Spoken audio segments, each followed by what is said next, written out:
Hi everybody, Matt back with you. Hope you're okay. Well, we've made it to video 250. Thank you so much if you've joined me for all the videos so far. And I thought what better place to be than right here in Todmorden, the home of many of my adventures, and head to Dobroyd Castle, one of Todmorden's most iconic buildings. It's their open day today, so what better day to go there? So Dobroyd Castle was built in the 1860s by John Fielden Jr. Now he's the son of honest John Fielden, the MP. Now if I mention John Fielden again in this video, it's more to do with the son who built the castle, so just to not confuse you. And as I say, it's called Dobroyd Castle and it looks like a castle, but actually it was a very elaborate house. So the current occupants are Robinwood Activity Centre, and each year they have an open day, so it's a perfect time to go up and have a look round.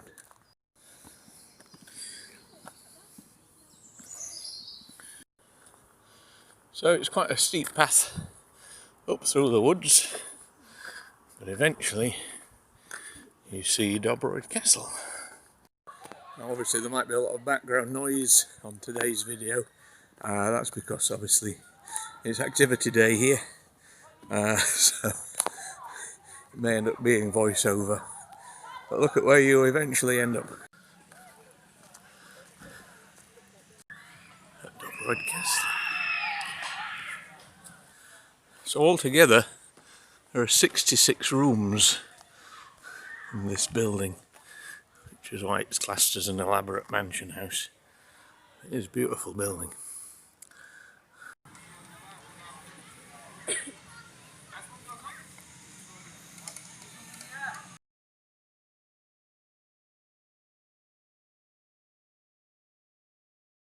So next I went inside the castle and I was very honoured to be able to film a part today that the public weren't able to access.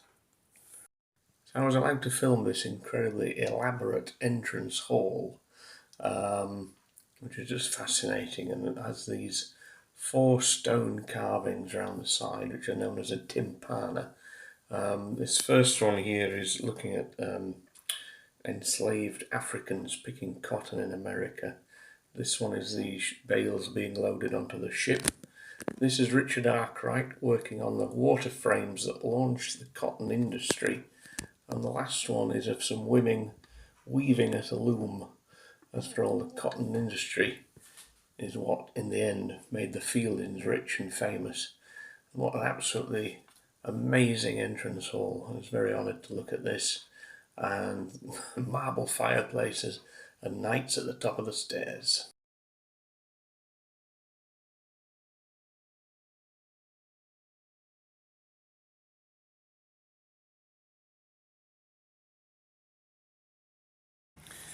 Okay, so it's not easy to film everything whilst we're here, but I'm currently at the back of the castle.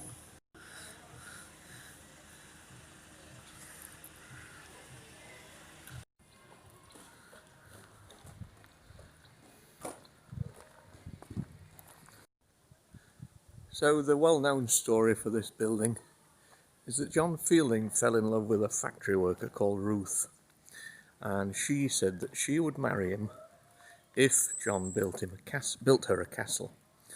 And this was what was built between, I think, 1866 and 69, though they married, I think, about 10 years early to that.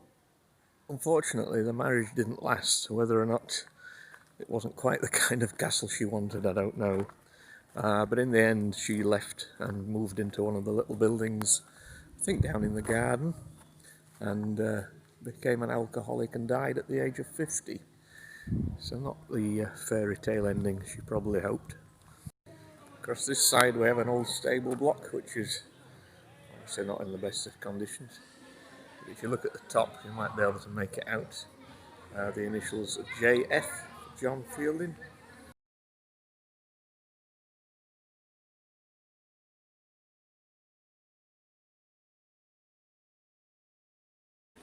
So Ruth passed away in 1877 at the age of 50, but John Fielden remarried again and lived till 77 years old. Sometime in the 1890s he passed away. Unfortunately, I think he had an accident as well. I think a horse kicked him. Maybe that horse at one point would have been in these stables here. So not the best of ends, certainly not, like I mentioned, a fairy tale ending. Okay, so I didn't expect a full-on adventure day today. We're now out on the water, having a little paddle and about to crash.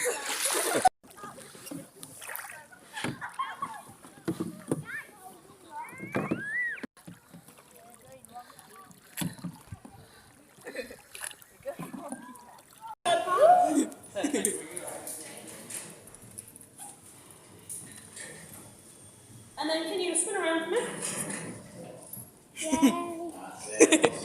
I know, wasn't he? Perfect.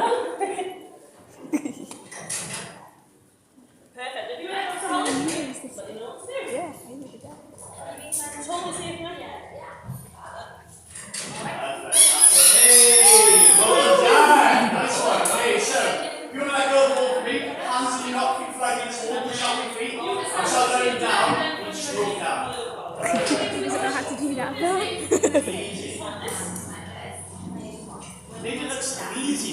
Yeah.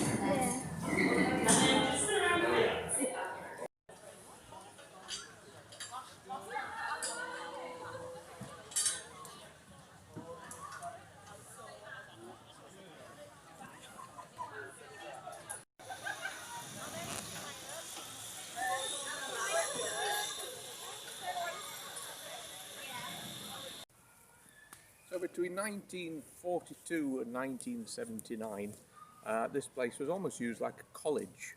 So people could come and learn manual skills, but officially for boys between 15 to 18 to come and do things like carpentry. Between 1979 and 1989, it was a school for, shall we say, troubled boys, boys with emotional and behavioural difficulties.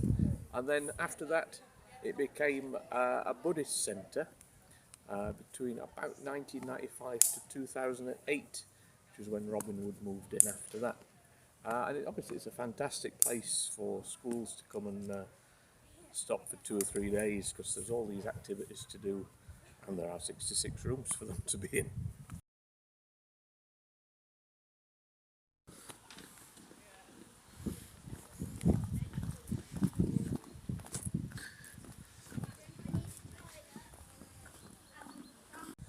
So somehow I've ended up being here about 6 hours, had to go on everything.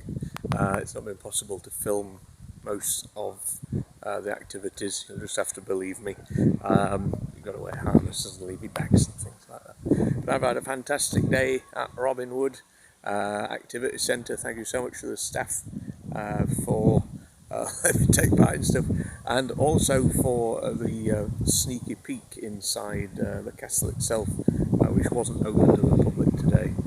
So thank you for that, and thank you for watching my last 250 videos. I don't know quite where we'll end up next, but the journey continues. Love you lots. Take care.